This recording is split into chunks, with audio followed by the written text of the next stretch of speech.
Hello students, last lecture में हम लोगों ने जो पढ़ा था हुक्स लॉ, है ना, उसके बारे में हम लोग जो है थोड़ा सा आगे और डिस्कस करेंगे। हुक्स लॉ देखिए, इसके पहले भी आपने चैप्टर नंबर 5 में हुक्स लॉ जो है पढ़ा था। और हुक्स लॉ उस वक्त क्या था? उस वक्त ऐसा था, restoring force is directly proportional to deformation and it is in the opposite direction to that of the deformation। ठीक है, ये हुक्स लॉ था हमारे पास स्प्रिंग के लिए, अगर आपको याद हो ये वाला था Hooke's law, that is F is equal to minus kx। Here F is restoring force, है ना? ये क्या था हमारे पास? restoring force था, and here x is displacement, or somebody may say it is deformation। So here displacement, or somebody may say here it is a deformation। ये वाला जो है हम लोगों ने हुक्स लॉ पहले पढ़ा था। अभी हुक्स लॉ जो है हम लोग पढ़ रहे हैं वो स्ट्रेस और स्ट्रेन के बारे में पढ़ रहे हैं। So here according to Hooke's law, stress is directly proportional to strain। Stress is directly proportional to strain, है ना? Now if you remove the sign of proportionality and put the sign of equality, so sigma is equal to, we can say, k into epsilon। Now this k is constant, है ना? ये हमारे पास proportionality constant है, but ये proportionality constant k का value young modulus भी हो सकता है, k का वैल्यू जो है shear मॉड्यूलस भी हो सकता है, और k का वैल्यू जो है बल्क मॉड्यूलस भी हो सकता है। So the value of k, or k may be young modulus, k may be shear modulus, and k may be bulk modulus। Okay, now what can be done here? Listen, Hooke's law. Here according to this law, stress is directly proportional to strain, so stress is equal to, we can say, k times epsilon। Now if the stress and strain are longitudinal, मतलब क्या? Stress longitudinal है। Longitudinal का क्या मतलब हुआ? Longitudinal का मतलब हो गया टेंसाइल एंड कंप्रेसिव, और कंप्रेसिव, टेंसाइल और कंप्रेसिव, है ना? तो टेंसाइल और compressive, these two stresses are known as longitudinal strain। So if this is tensile longitudinal and this is longitudinal, then this k will be equal to, we can say, Young's modulus। So sigma is equal to y into epsilon, where and when, तो यहाँ पर अगर आपके पास ये longitudinal stress हुआ ना, ये longitudinal stress हुआ, और यहाँ पर longitudinal स्ट्रेन हुआ, यहाँ पर आपके पास longitudinal स्ट्रेन हुआ, तो ये प्रोपोर्शनलिटी कांस्टेंट हम इसको कहेंगे, जो यहाँ पर k दिख रहा है ना, उसको हम लोग कहेंगे यंग मॉड्यूलस। ओके, तो यंग्स मॉड्यूलस कब ये longitudinal स्ट्रेस और longitudinal स्ट्रेन हुआ तब। Now if sigma is shear stress, if sigma is shear stress and epsilon is shear strain,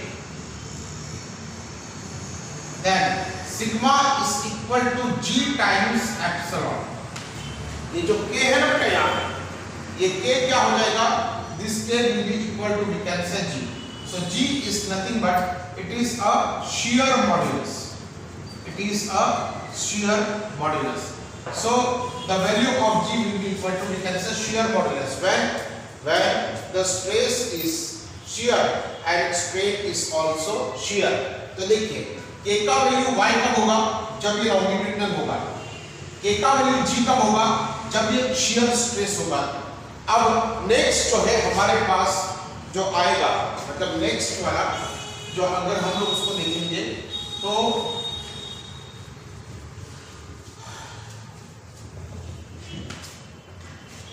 देखिए sigma is directly proportional to epsilon.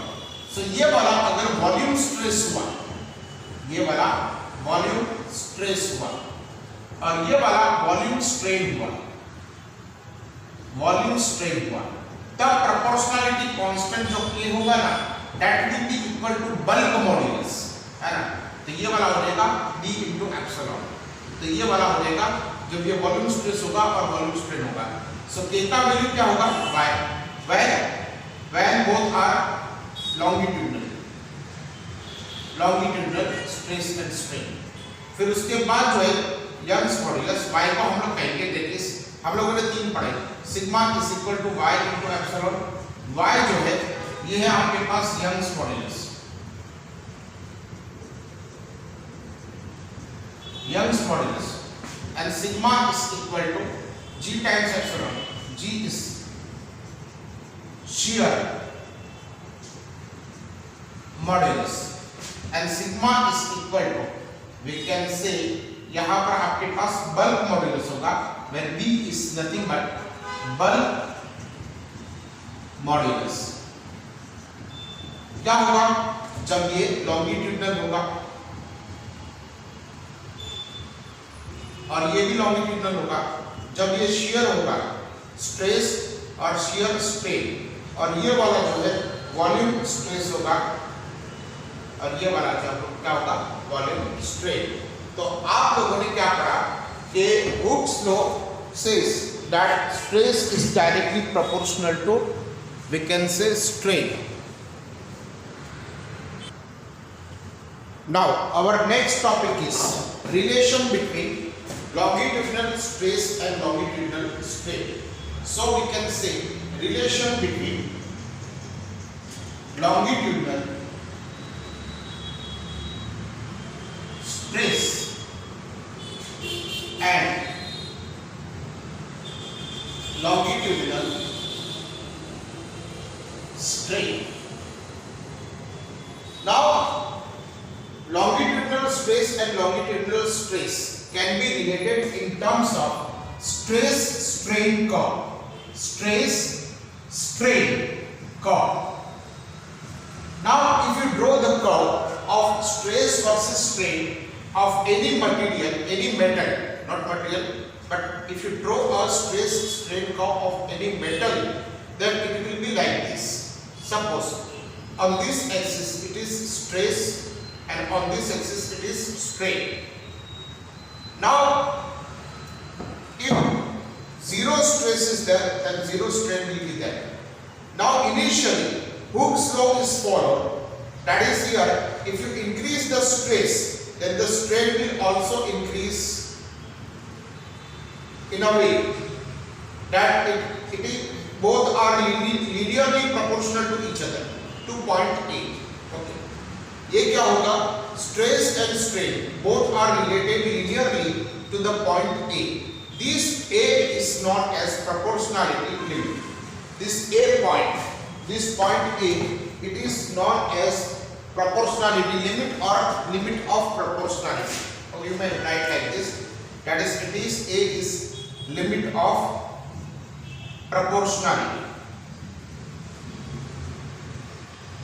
Again, for any metal, if stress and strain curve is obtained, then stress and strain both are linearly proportional to each other till some point A. This point A may be different for different metals.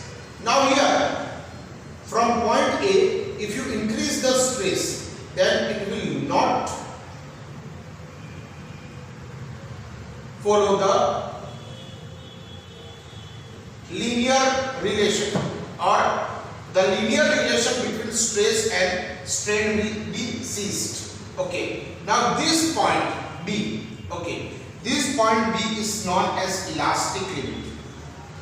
This point B is known as elastic limit. क्या मतलब हुआ इसका कि ये A point तक तो अगर हम लोग जाएंगे तो दोनों स्ट्रेस और स्ट्रेन प्रोपोर्शनल होंगे।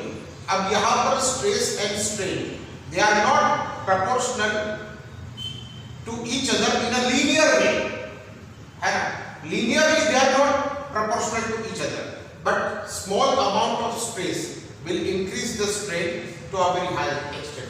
But if you release external applied force from this point, so this material will retrace its original path and will come to this point. मतलब क्या, आपने जो है यहाँ पर इसको यहाँ पर फोर्स अप्लाई किया तो यहाँ पर स्ट्रेस डेवलप होगा, ओके, यहाँ पर भी स्ट्रेस डेवलप होगा। सो अगर आप पॉइंट बी तक जाकर इस अप्लाइड फोर्स को जो है रिमूव कर देते हो, मतलब if you release this applied force, then what will happen? Stress will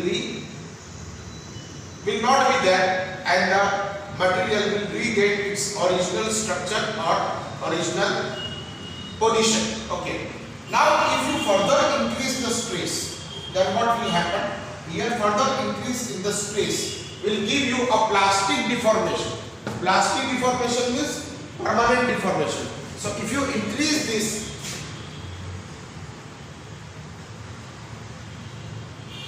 if you increase the stress beyond this point B, so there will be a plastic deformation.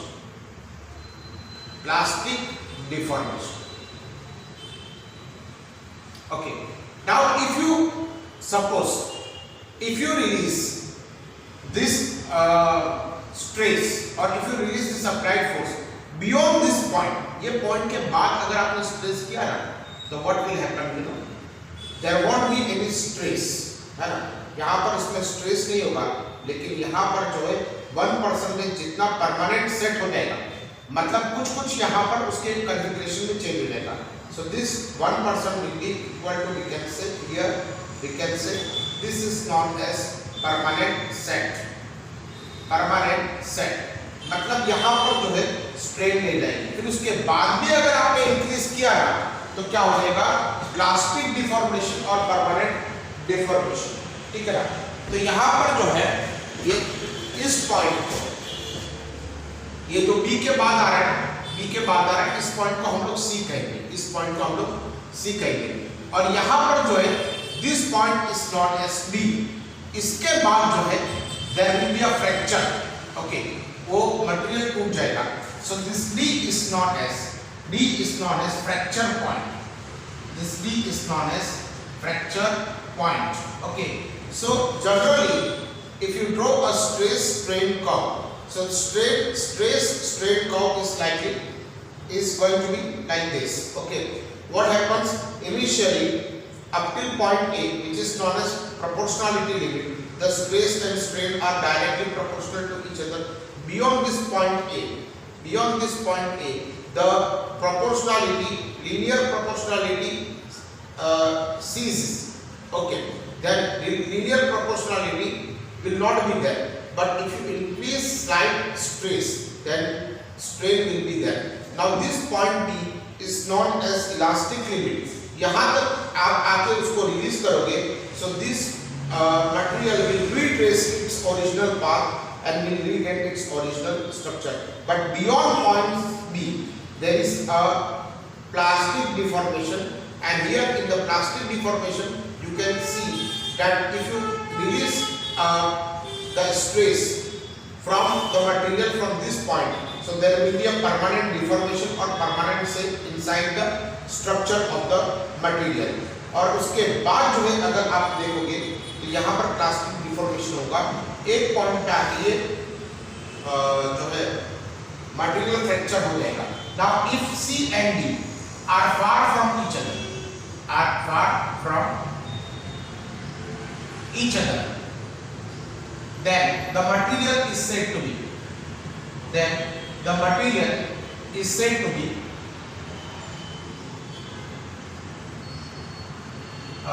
ductile.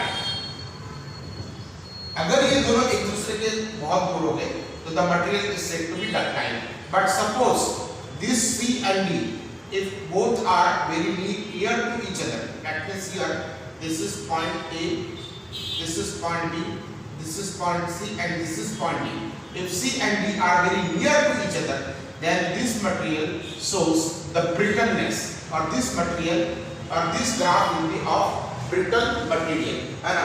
तो अगर ये दोनों एक दूसरे के बहुत करीब आ गए तो ये वाला हो जाएगा आपके पास brittle material और ये वाला हो जाएगा आपके पास ductile material. But this stress strain curve is of metal.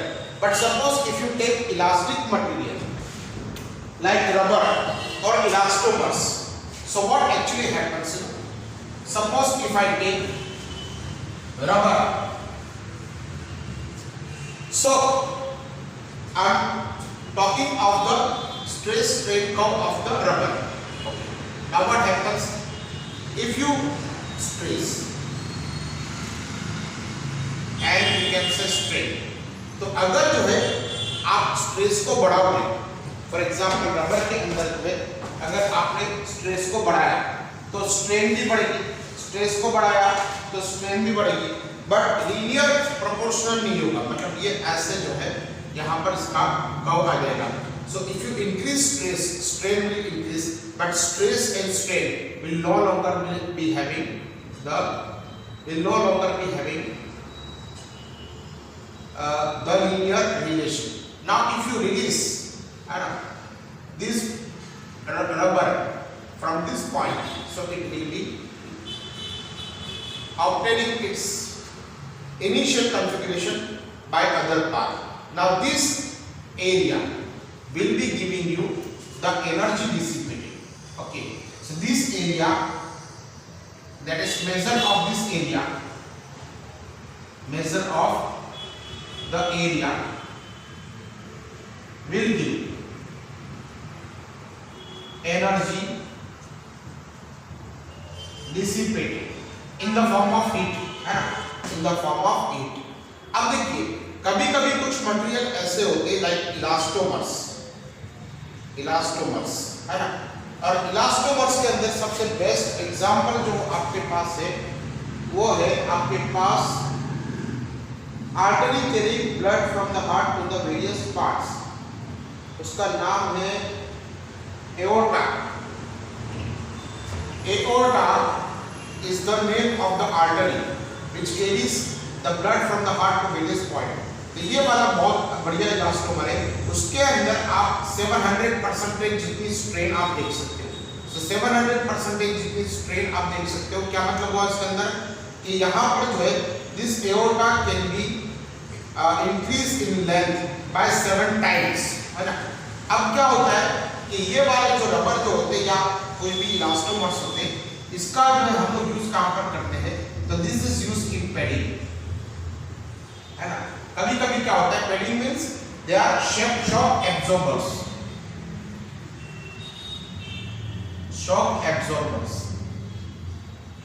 सो उस पे स्ट्रेस लगाई जाएगी तो ये वाला जो है इस पॉइंट पे पहुंचेगा, फिर बाद में स्ट्रेस रिमूव की जाएगी तो ये वाला मतलब कुछ एनर्जी जो है डिसिपेट हो जाएगी इन द फॉर्म ऑफ हीट, और वाइब्रेशन बी रिड्यूस्ड, तो वाइब्रेशन जो है उसका रिड्यूस हो जाएगा. ओके, सो ये वाला जो है हमारे पास हो गया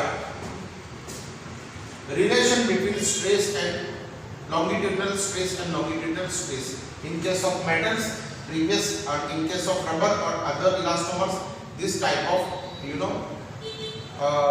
curve will be obtained. And this phenomenon, that is इस कौन सा फिनोमेना जिसके अंदर जो है हम लोग स्ट्रेस लगाते हैं और फिर बाद में कुछ एनर्जी जो है डिसिपेट हो जाती है in the form of it, it is known as hysteresis. It is known as hysteresis, है ना. इसको हम लोग क्या कहते हैं, हिस्टैरिसीस कहते हैं. ठीक है. So this is how we can easily relate the stress and strain curve. Okay, now how to calculate or how to decide Young modulus for a different material. So we can say calculation of Young's modulus, है ना. तो हम लोग young modulus कैसे decide करते हैं, तो young modulus decide करने के लिए हमारे पास we should have a rigid support, and from this rigid support a test wire should be hanged, or test wire should be suspended with little mass. Now this little mass is to keep the wire straight and tight, straight and tight. So this little mass is there to keep it straight and tight. Now here what happens, listen, here there is a provision of vernier calipers. What is this? This is known as vernier calipers. Now another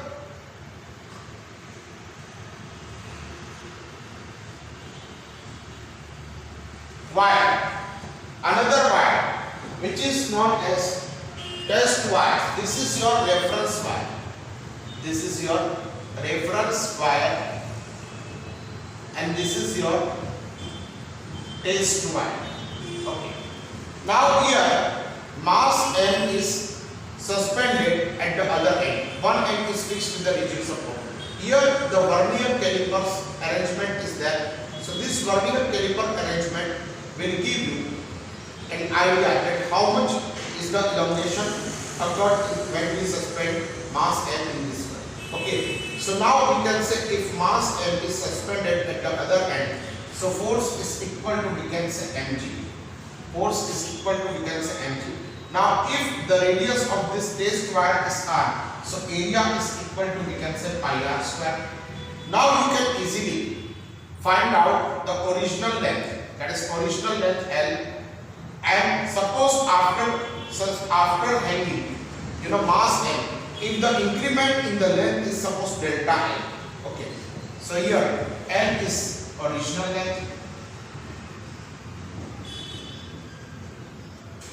and delta L is increased length. Let me say like increased length. Okay, so आपने क्या कर दिया, यहाँ पर reference wire को लगा दिया. You have suspended a small mass M. Why? To keep the wire straight and tight, है ना. फिर इसके बाद यहाँ पर टेस्ट वायर को लगा दिया, और टेस्ट वायर को लगा देने के बाद जो है यहाँ पर जो है आपने एक लेंथ उसकी मेजर कर ली. फिर इसके बाद जो है आपने यहाँ पर क्या कर दिया, बड़ा वाला मास लगा दिया, और मास लगाने से आपको डेल्टा एल मिल जाएगी. किससे डेल्टा एल मिलेगी? ये वाली वर्नियर कैलिपर से आपको जो है डेल्टा एल मिल जाएगी. Now Young modulus is defined here as sigma upon epsilon, है ना. हमारे पास वो फॉर्मूला था ना, because sigma is equal to y into epsilon. ये वाला फॉर्मूला नहीं था हमारे पास. So Young modulus is equal to longitudinal stress upon longitudinal strain. So y is equal to f divided by a upon delta l divided by l. So y is equal to f divided by a into delta L into L. Okay, so this is how y is equal to, we can say, mg into L upon pi r square into, we can say, delta L. So y is equal to mg L upon pi r square delta L. This is how you can easily measure the Young's modulus. Okay, so Young modulus हम लोग कैसे measure करेंगे? mg L into pi r square into delta L. Everything is known to us. M हमको पता है, G हमको पता है, L हमको पता है, पाई R डेल्टा ये सारा पता है. तो किसी भी मटेरियल का जो है हम लोग क्या ढूंढ पाएंगे, तो किसी भी मटेरियल का हम लोग जो यंग मॉडुलस आराम से उसको तय कर पाएंगे. ठीक है. Now we can say here that another most important thing we are going to discuss this Poisson's ratio.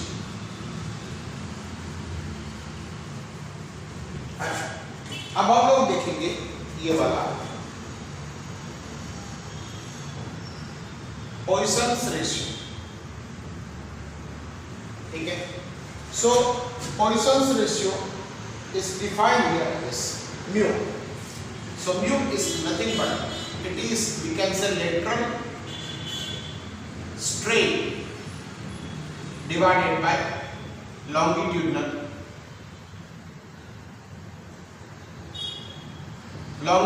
Strain, है ना. पॉइसन रेशियो हम लोग कैसे डिफाइन करेंगे? It is lateral strain divided by longitudinal strain. What do you mean by, देखिए Poisson ratio is denoted by mu, है ना. इसको हम लोग म्यू कहते हैं. सपोज आपके पास एक wire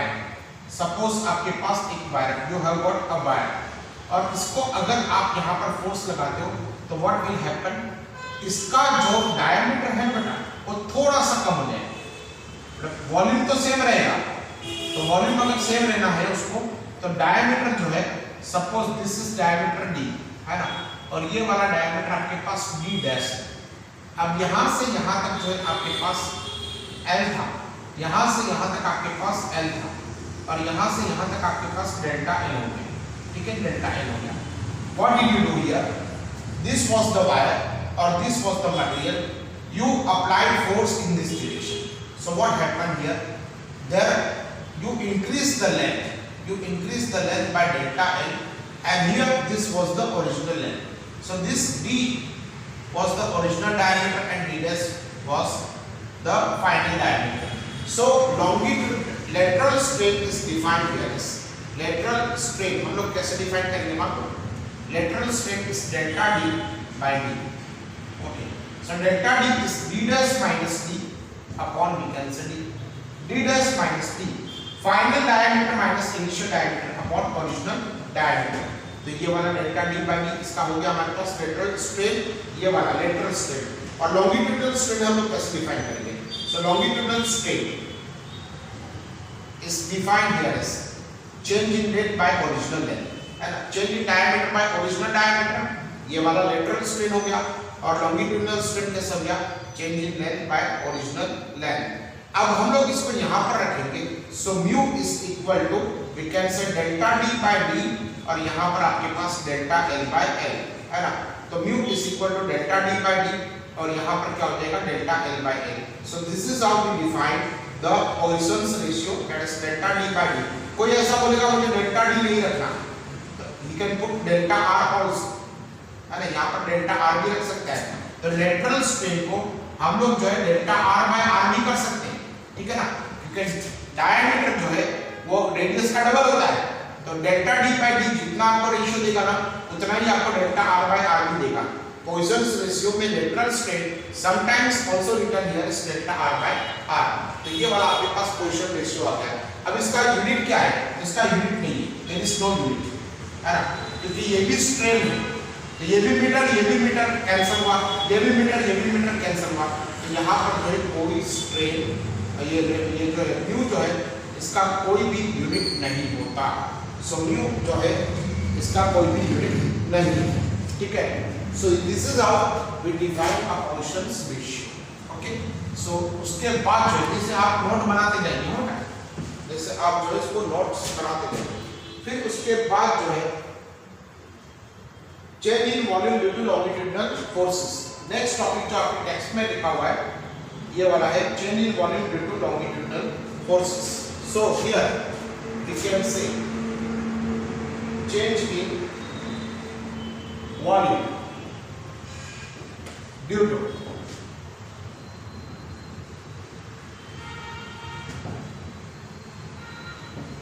change in volume due to longitudinal forces। okay, so अगर हम लोग देखेंगे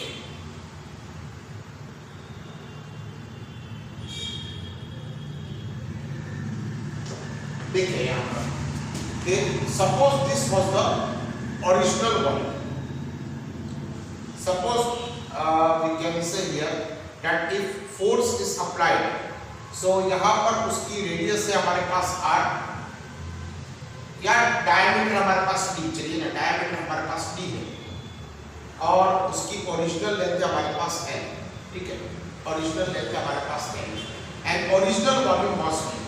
Now if we apply the force in this direction, so what will happen? यहाँ पर जो इसका वॉल्यूम के अंदर अगर चेंज हुआ तो कितना होगा? तो बहुत कम होता है, लेकिन हम लोग जो है मतलब चेंज तो होगा। सपोज ये डी डैश है ना, और यहाँ पर आपके पास ये वाला हो जाएगा डी डैश, ओके, और ये वाला हो जाएगा आपके पास सपोज एल डैश, है ना। तो ये वाला हो जाएगा आपके पास एल डैश, ये वाला हो जाएगा आपके पास डी डैश और ये वाला हो जाएगा आपके पास डी डैश। अब अगर हम लोग ऐसे देखेंगे डेल्टा v बाई d, है ना, delta v by d is equal to we can say here that अगर आपने वो पढ़ा होगा, अगर आगे आपने पढ़ा होगा we can say v is equal to pi r square l, ठीक है ना, pi r square l। What is this? This is nothing but it is volume of cylinder, है ना, वॉल्यूम ऑफ सिलेंडर। अच्छा, इसके अंदर परसेंटेज एरर कितनी आएगी? सो परसेंटेज एरर जो है उसके अंदर अगर हमको ढूंढना है परसेंटेज, या तो हम लोग परसेंटेज एरर नहीं ढूंढते तो वो रिलेटिव एरर ढूंढने के लिए अगर डेल्टा v पे लिखता हूं तो ये पाई के अंदर तो कोई एरर नहीं होगी। सो ये वाला डेल्टा V बाई V कितना होगा? So it is equal to 2 times delta R by R plus we can say delta L by L। पढ़ा था ना आपने चैप्टर नंबर 2 के अंदर। चैप्टर नंबर 2 के अंदर क्या पढ़ा था आपने कि अगर आपको परसेंटेज एरर ढूंढना है तो कैसे लिखेंगे हम लोग? Delta V by V is equal to 2 times delta R by R upon plus we can say delta L by L। Okay, so we can say here that now we know that mu is equal to we can say delta D by D upon delta L by L।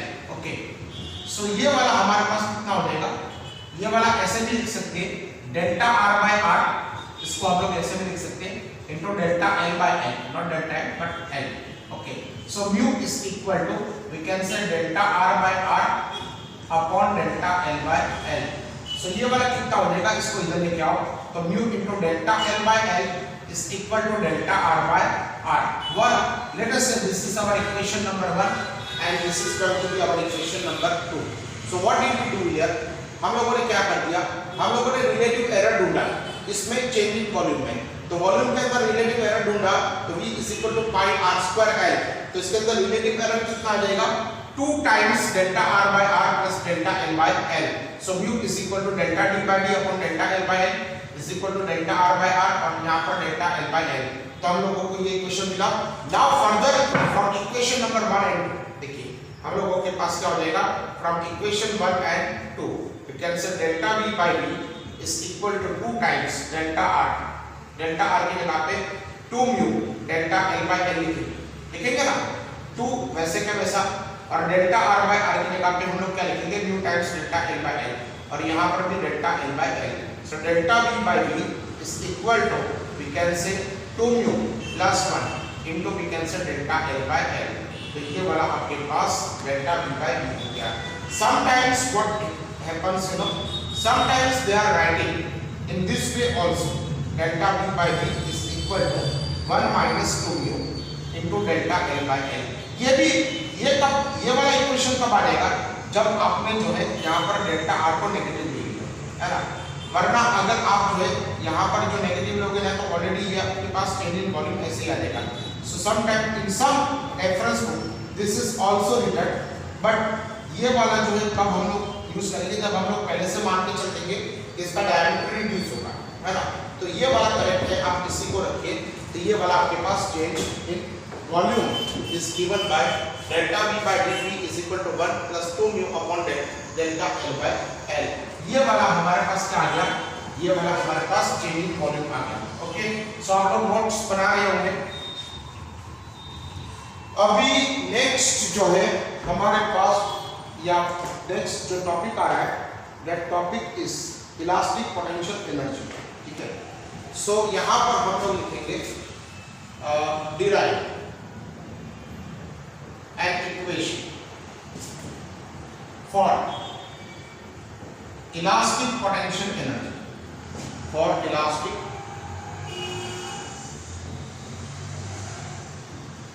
potential energy, derive an equation for elastic potential energy।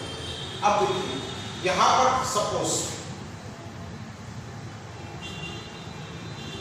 we can say यहाँ पर आपके पास एक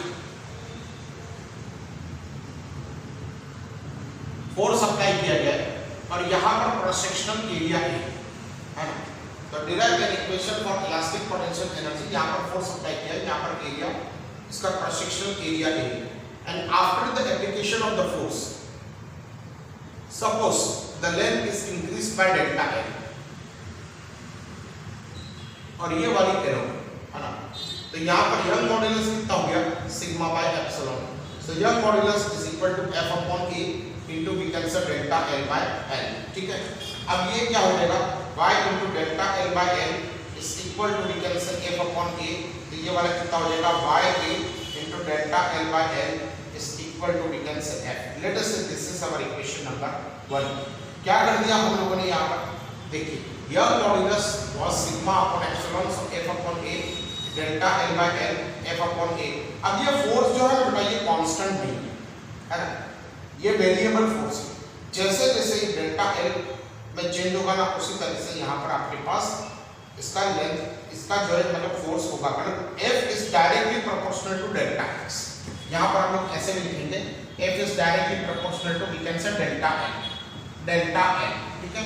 ये वाला delta L हम लोग देखिए, young modulus constant होगा, क्रॉस सेक्शनल एरिया ये भी समहाउ जो है थोड़ा सा चेंज होगा, लेकिन अगर हम लोग ज्यादा उसके ऊपर डिपेंडेंट करें तो F is directly proportional to, we can say delta L।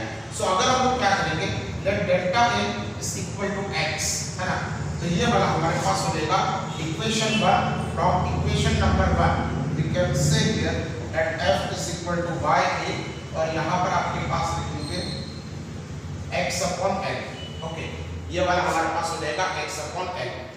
अब यहाँ पर जो है इलास्टिक पोटेंशियल एनर्जी कितनी स्टोर होगी, किसी भी मेटल के रोड को, किसी भी जो है मेटल के रोड को अगर आपने उस पर फोर्स लगाया तो इलास्टिक पोटेंशियल एनर्जी उस पर कितनी इंक्रीज होगी। सो हम लोग जो है क्या करेंगे यहाँ पर, so we can say if by application of the force, if by application of the force the increment is dx, then we can say dw is equal to f into dx, मतलब work done by us is given by f into we can say dx। so dw is equal to f की जगह पे क्या हो जाएगा y a upon l into x with respect to we can say dx। ये क्या हो जाएगा, हम लोगों ने जो वर्क डन किया that can be given by y a upon l into x with respect to dx, okay. इतनी नोट बनाइए, इतनी आप नोट बनाइए। चलिए वीडियो को पोस्ट करिए, ये वाला क्वेश्चन पूछा जाएगा और वो स्ट्रेस स्ट्रेन वाला। अब हम लोगों के पास dw is equal to y a upon l और ये वाला x dx आ गया। अब अगर हम लोग जो है इसको आगे बढ़ाएंगे, now we can say w is equal to integration of dw। हमको कहां तक जाना है, हमारी जो इंक्रीज लेंथ थी वो 0 से लेकर डेल्टा l तक वो तक जाना है, मतलब ये हमको वर्डन कब तक करना है, जैसे हमारे पास इनिशियल ये था, ठीक है ना। अब यहां से हमको जो है डेल्टा l, मतलब यहाँ पर delta l was 0, delta l was x is equal to 0। अब यहाँ पर delta l of x is equal to we can say यहाँ से यहाँ तक, so ये वाला हो गया हमारे पास डेल्टा l। so ये वाला w is equal to we can say integration from 0 to delta l, और ये वाला कितना हो गया, ये वाला dw की जगह पे हम लोग लिखेंगे y a upon l into x with respect to आपके पास क्या हो जाएगा dx।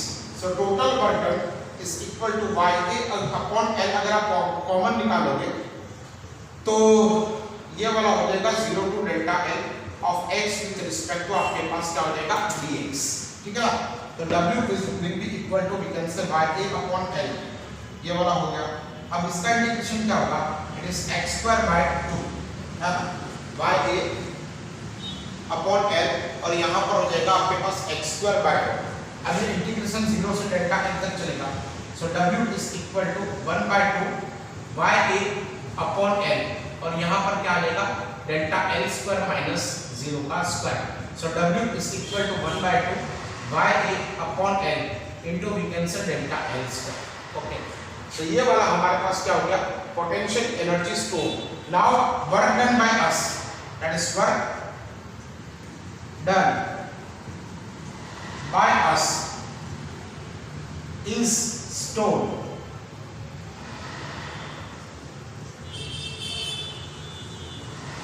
as a potential energy,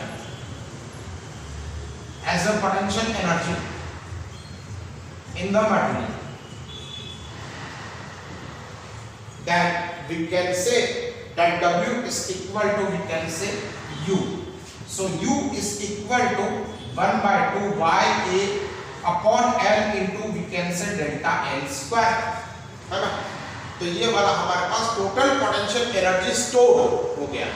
अब आपकी टेक्स्ट बुक में इसकी भी नोट बनाइए, आपकी टेक्स्ट बुक में एक और चीज भी दी हुई है, potential energy per unit volume, है ना। Now potential energy stored per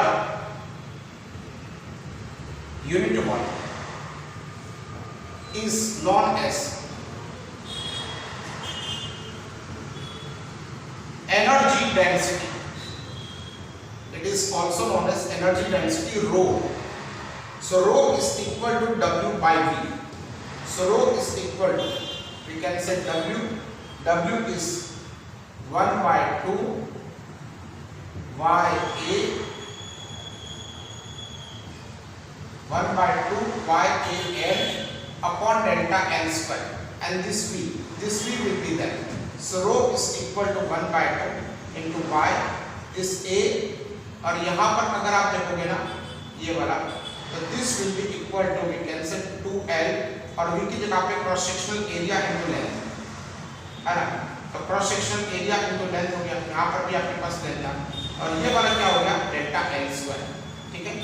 सो ये वाला क्या हो गया आपके पास, देखिए volume is equal to cross sectional area into length, so this cross sectional area will get cancel, so rho is equal to 1 by 2, और यहाँ पर आपके पास y हो जाएगा, और यहाँ पर आपके पास क्या हो जाएगा डेल्टा एल अपॉन एल का square, 1 L by L, L into L, L का स्क्वायर 1 बेटा, तो ये 1 by 2, और यहाँ पर y, और यहाँ पर delta L by L whole square. Okay, now further calculation will give us that is change in length upon original length, that is nothing but a strain, उसको तो हम लोग स्ट्रेन ही कहते हैं, ठीक है। So delta L upon L is known as epsilon, longitudinal strain हुआ। So rho is equal to आपके पास क्या हुआ 1 by 2 y into we can say epsilon square, but we know that y is equal to sigma upon epsilon, and so rho is equal to 1 by 2 into sigma upon epsilon up into epsilon square, so rho is equal to 1 by 2 into sigma into we can say epsilon. This is the energy density, है ना। ये वाला क्या formula हो गया हमारे पास, energy density का formula हो गया कि जिसके अंदर अगर आपने स्पेस लगा दिया और उसका स्ट्रेन मिल गया, तो this will be the energy density, rho is equal to 1 by 2 sigma into we can say epsilon. So this is how we can derive an equation for elastic potential energy and elastic potential energy stored per unit volume, that is known as energy density. Make note of this, इसकी note बनाइए। फिर उसके बाद जो आपके text book में जो last topic दिया है ना, we will discuss that topic, और ये वाला टॉपिक जो है आपके पास जो है application of elastic behaviour of material. So यहाँ पर लास्ट टॉपिक है applications of elastic behaviour of material. Application, अच्छा इलास्टिक बिहेवियर का जो है एप्लीकेशन हम लोग क्या कर सकते हैं। सो पहला वाला एप्लीकेशन जो है हमारे पास वो है, पहला वाला एप्लीकेशन देखिए, first application is like this, that in cranes जो आती है ना, मतलब जो लिफ्टिंग करने के लिए क्रेन्स, उसके अंदर जो आपके पास रोप होते हैं ना, that rope when braided wires, है ना, ब्रेडेड वायर्स। अब इस ब्रेडेड वायर बनाने का हमको आइडिया कहाँ से आया, इसी से आया, एप्लीकेशन ऑफ इलास्टिक बिहेवियर। जैसे में आपके पास 1 सेंटीमीटर जितना thick, if I take 1 centimetre thick wire of steel, है ना, और अगर उससे मैं यहाँ पर लोड उठाऊं, आपके टेक्स्ट बुक में कैलकुलेशन दिया हुआ है, तो ये लोड जो है 10⁴ किलोग्राम मैं उठा सकता हूँ। With the steel wire of 1 centimetre radius, है ना, I can easily lift 10,000 kilogram of load. But safety point के लिए ये 1 सेंटीमीटर नहीं रखते हम लोग, सेफ्टी पॉइंट के लिए इसको 10 सेंटीमीटर बना देते हैं। अगर इसको 10 सेंटीमीटर बना दिया तो ये वाला जो वायर ना लेके ये वाला रोड बन जाएगा, है ना, और ये वाला उसके अंदर रिजिडिटी आ जाएगी, अब ये रिजिडिटी आ जाएगी। अब हमको तो इतना लोड उठाना है, 1 सेंटीमीटर का वायर इनफ है, बट सेफ्टी पॉइंट से हम लोग इसको 10 टाइम्स बढ़ा देंगे। इसका जो डायमीटर है ना, ये डायमीटर हम लोग 10 टाइम्स बढ़ाएंगे। अब ये 10 टाइम्स बढ़ाने में क्या प्रॉब्लम हो जाएगा, तो 10 टाइम्स बढ़ाने में जो है ये रोड बन जाएगा जिसकी रिजिडिटी बहुत ज़्यादा होगी, so it will never be useful. So हम लोगों ने क्या कर दिया कि हम लोगों ने ऐसे 10 वायर्स लेंगे 1 सेंटीमीटर, है ना, वी टू 10 वायर्स और उसको ब्रेड कर दिया। ब्रेड का मतलब जो है एक के ऊपर एक ऐसा लपेट देना, है ना। वैसे हम लोगों ने उसको क्या कर दिया, मेड अ ब्रेडेड वायर। तो ये वाले जो वायर को ब्रेड कर दिया तो हम लोगों को सेफ्टी तो उतनी ही मिल रही है ना, और साथ साथ में जो है इसके अंदर आपके पास क्या आ जाएगा, तो इसके अंदर जो है फ्लेक्सिबिलिटी आ जाएगी, इसके अंदर फ्लेक्सिबिलिटी आ जाएगी। तो पहली एप्लीकेशन या पहला यूज हो गया हमारे पास application of elastic behaviour of metal. Cranes के अंदर जो रोप होते हैं they are braided wires. Why we made the braided wire, because 1 centimetre thick wire will be able to lift the load of 10⁴ kg, but for the safety point we will have to increase this diameter by 10 times। तो ये वाला जो है अगर हम लोग 10 centimetre का बनाएंगे वायर तो वायर ना एक रोड बन जाएगा, और रोड जो है उसके अंदर रिजिडिटी आ जाएगी। सो हम लोगों ने सोचा कि भाई हमको इतनी सेफ्टी चाहिए, तो हम लोग क्या करते हैं 10 वायर्स को लेते हैं, उसको ब्रेड कर देते हैं, सेफ्टी इतनी मिल जाएगी और ये वायर का वायर भी रहेगा। फिर उसके बाद जो है second application, the second application of the elastic behaviour of material, है ना, इट इज इन डिजाइनिंग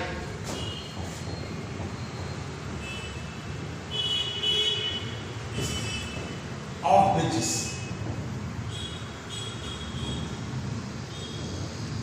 अब ब्रिजेस की डिजाइनिंग में भी ये वाला जो है हमारे पास बहुत इंपॉर्टेंट है, ब्रिजेस की डिजाइनिंग।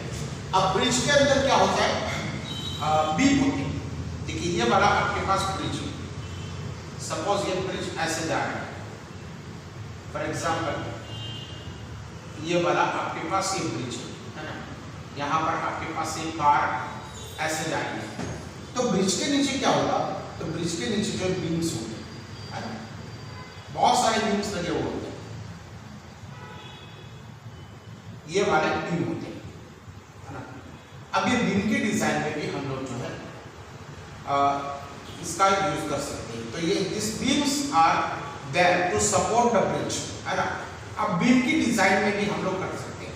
अब देखिए जनरली क्या होता है कि सपोज ये वाला आपके पास बीम हो गया, फॉर एग्जांपल ये वाली उसकी ब्रेथ हो गई, ये वाली उसकी आपके पास डेप्थ हो गई, और ये वाली आपके पास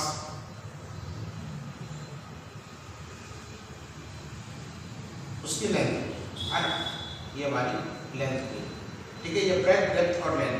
अगर इस पे मैं W जितना वेट डालता हूँ या W इज द लोड में डालता हूँ, तो ये ब्रिज के अंदर डिफ्लेक्शन आएगा। ये ब्रिज जो है इसके अंदर डिफ्लेक्शन आ जाएगा, और डिफ्लेक्शन कैसा होगा, देखिए पहले ये वाला ब्रिज ऐसा था ना, ये वाला बीम ऐसा था, ये बी डी और आपके पास ये L दिख रहा है, और ये वाला आपके पास D दिख रहा है, ठीक है ना, ये वाला D दिख रहा है। तो पहले उसका सेंटर यहाँ पर था, अगर इस पर W जितना वेट लगा दिया गया तो ये पॉइंट जो है ना वो यहाँ पर आ जाएगा। अगर this point will move to this point, इसको हम लोग कहते हैं deflection. Now deflection is given by WL³/4 BD³ deflection हम लोग कैसे देते हैं, WL³/4 BD³ this formula you will have to accept without any derivation, है ना। ये आपको अप्लाइड मैकेनिक्स में ये फॉर्मूला आपको डिराइव करना आ जाएगा। ये वाला 4 BD³। तो हमको जो है डिफ्लेक्शन कम करना है। If you want to decrease deflection then we will have to increase the depth and we will have to increase the breadth, है ना। तो ये ब्रेथ और डेप्थ ये दोनों इंक्रीज करने जाते हैं ना। देखिए हमको क्या करना है, ओरिजिनल फॉर्मूला क्या था हमारे पास, देखिए delta is equal to WL³/4 BD³, है ना। ये वाला ओरिजिनल फॉर्मूला था। अगर इसको हमको डिक्रीज करना है तो इसको इंक्रीज करना पड़ेगा, इसको भी इंक्रीज करना पड़ेगा। अगर हम लोग ब्रेथ को इंक्रीज करने जाते हैं और डेप्थ को भी इंक्रीज करने जाते हैं तो ब्रेथ को भी इंक्रीज करना होगा, डेप्थ को भी इंक्रीज करना होगा। तो ये भी अगर डेप्थ करने जाते तो ये बीम बहुत बड़ा बन जाएगा, है ना। तो mass of the beam will increase very much और mass of the beam will be increase to very high extent. So ये वाला क्या हो जाएगा, अगर हम लोगों ने ब्रेथ को बढ़ा दिया, डेप्थ को बढ़ा दिया, तो इसका मास भी बढ़ेगा। मास बढ़ेगा ना तो क्या हो जाएगा कि बीम अपने वेट से ही डिफ्लेक्शन हो जाएगा, उसके अंदर अपने वेट से उसका डिफ्लेक्शन हो जाएगा। सो इसका सॉल्यूशन हमारे पास क्या है, हमको तो सिर्फ ब्रेथ बढ़ानी है, डेप्थ बढ़ानी है ना। हमको मास, देखिए मास यहाँ पर है नहीं, है ना। तो हम लोगों ने क्या कर दिया कि ये वाली जो है हम लोगों ने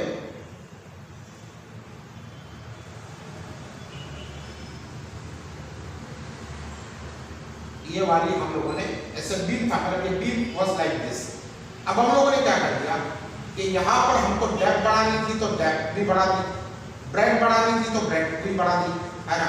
अब हम लोग जो है क्या करेंगे, यहाँ पर यहाँ से बीच से मटेरियल को निकालिए। ये बीच से मटेरियल को निकाल लिया तो this beam will become I shape, है ना। तो ये वाला आई शेप हो गया, ब्रेथ बढ़ गई, डी बढ़ गई, डिफ्लेक्शन कम हो गया, तो हमारे पास जो है ये वाला हमारे पास आई शेप जो है ये वाला हमारे पास आ गया। सो जनरली कभी भी आप ब्रिजेस के नीचे देखोगे ना तो जो बीम होंगे ना, that beam is always I shape, ऐसे आई शेप होंगे जिसकी डी ज्यादा होगी, जिसकी डी भी ज्यादा होगी, है ना, तो उसके अंदर रिफ्लेक्शन क्या आ जाएगा, बहुत कम आ जाएगा। सो यहाँ पर जो है second application of the elastic behaviour of the material is in designing of the bridges. Okay, now the third one, third application. देखिए यहाँ पर अगर आप देखोगे तो कुछ मैं डेटा आपके टेक्स्ट बुक में दिया हुआ है ना, उसका मैं यूज करूंगा, बिकॉज यहाँ पर देखिए कि maximum height of mountain on the अर्थ, ये कितना हो सकता है, maximum height of the mountain हमको पता है, एवरेज जो है उसकी हाइट 8848 मीटर है, 8848 मीटर है। क्या मैक्सिमम हाइट जो है हमारे पास कोई भी माउंटेन की कितनी हो सकती है, ठीक है। सो अगर हम लोग जो है यहाँ पर रॉक देखें और ये वाला माउंटेन देखें तो माउंटेन का मास होगा, माउंटेन के मास की वजह से यहाँ पर उसको mg जितना फोर्स यहाँ पर उसके सेंटर ऑफ मास पे लगेगा, ठीक है ना। अगर हम लोग देखेंगे तो यहाँ पर जो है इसकी हाइट, ये वाली इसकी हाइट जो है सपोज आपके पास h है और यहाँ पर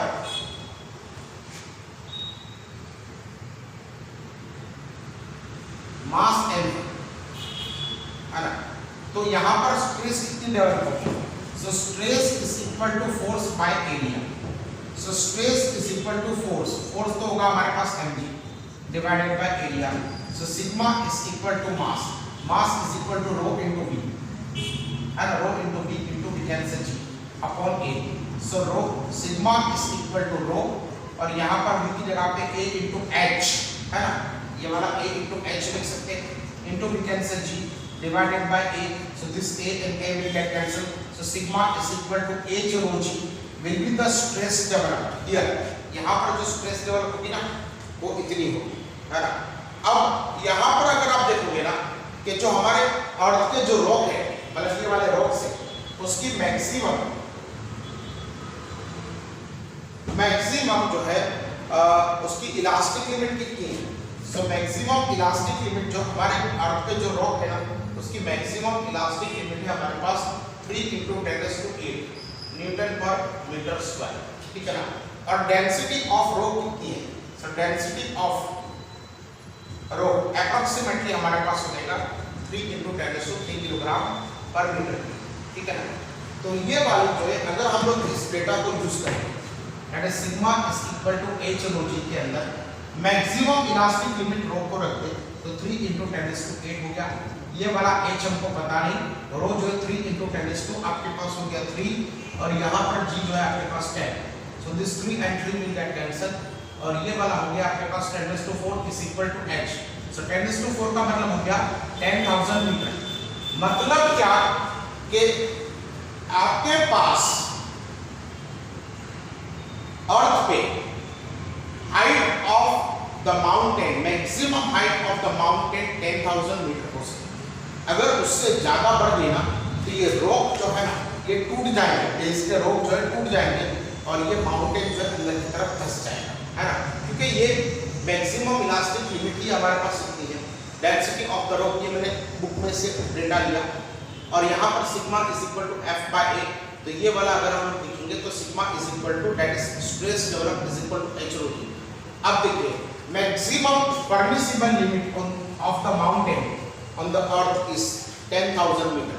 10,000 मीटर का आप क्या लिख सकते हो 10 किलोमीटर. मतलब 10 किलोमीटर हाइट का आपके पास एक माउंटेन हो सकता है, उससे बड़ा माउंटेन पॉसिबल नहीं है ना. तो ये वाली थर्ड एप्लीकेशन हो गई और यहीं पर आपका जो theory portion of this chapter is finished. Okay बेटा, नेक्स्ट लेक्चर में हम लोग मिलेंगे.